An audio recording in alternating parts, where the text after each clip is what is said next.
Hey everybody, Nathan from Pandasaurus Games back here at the second video in this series where I'm going to teach you how to actually play Dead Man's Cabal. So in Dead Man's Cabal, what you're ultimately trying to do is fulfill the conditions on these cards to bring your partygoers back to life so that you can get victory points and be a way awesome necromancer than all of the other necromancers are. Now, the ways you're going to do this are not that complicated, actually, but we're going to walk through them step by step on a turn order of the game. So the very first thing you're going to do on your turn is you're going to come to the draw bag and you're going to draw out a skull. Once you've drawn out a skull, you're going to take it to the ossuary, and you're going to pick one of these rows to place it in.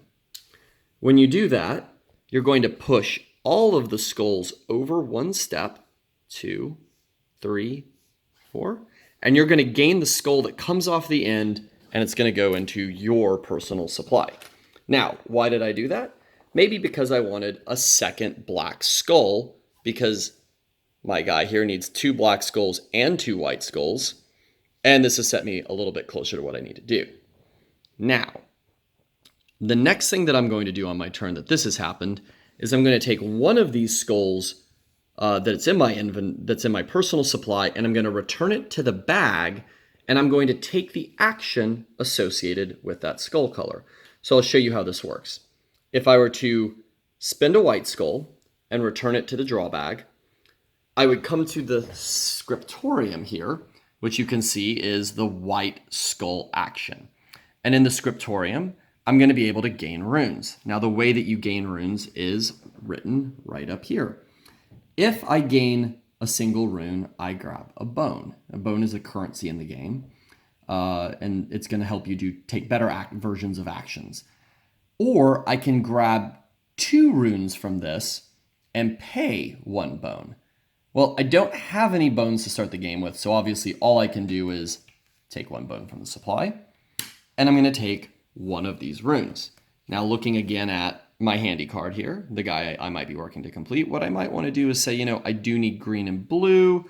Here's a blue rune, so I'm going to grab him, and I'm going to bring it to my personal supply. And I'll tell you why I might want to do that here in a little bit. But now I've got one of the bonus scoring potentials. I got the rune that matches the card that I need. I'm also going to take one of my cubes, and I'm going to place it right here at the spot that I removed the rune from. And that'll come in some in-game bonus scoring. Now, in the scriptorium, the second action that I could take would be to come here to the scriptorium marketplace and pay the associated cost to take any of these available runes. So I need a blue and a green. I have 1 bone now because I just gained it from my last action. I could get a second blue here, but maybe I want to keep my bone for now so I can do something else with it. But I don't really want the rest of them, so I'll probably stop. But I could spend as much money as I had, or as many bones as I have, to take better actions. So that is the end of my private action. Because I spent my white bone from my supply, I was able to go to the scriptorium and take that action. Now, the next thing that's going to happen, I'm going to come back to the ossuary board, where I place the skull and push the skull and set stuff up. And I'm going to look here at this center column, and there's a nice little reminder. There's some yellow circles here, and some skull symbols that don't exist on the other one. And I'm going to look at the majority color in this column. Right now, the majority color is, not focusing, red. Remember, these are orange, but they're standing in for red skulls. So because red is the majority, everybody in turn order, starting with me, the active player, is going to take a red action. I'm also going to take the ossuary tracker, and I'm going to put it over the red skull to remind me that that is the group action that we've all taken most recently. The red action is actually here in the sepulcher. Sepulcher is where you come to get skulls. So I can gain 1 bone and take 1 face-up skull. I could pay 1 bone and take 2 available skulls, or I can pay 2 bones to take 3 skulls. Well, I have 1 skull, so what I'm going to do is spend it and return it to the bank by bone, and I'm going to take let's say a black and a white skull.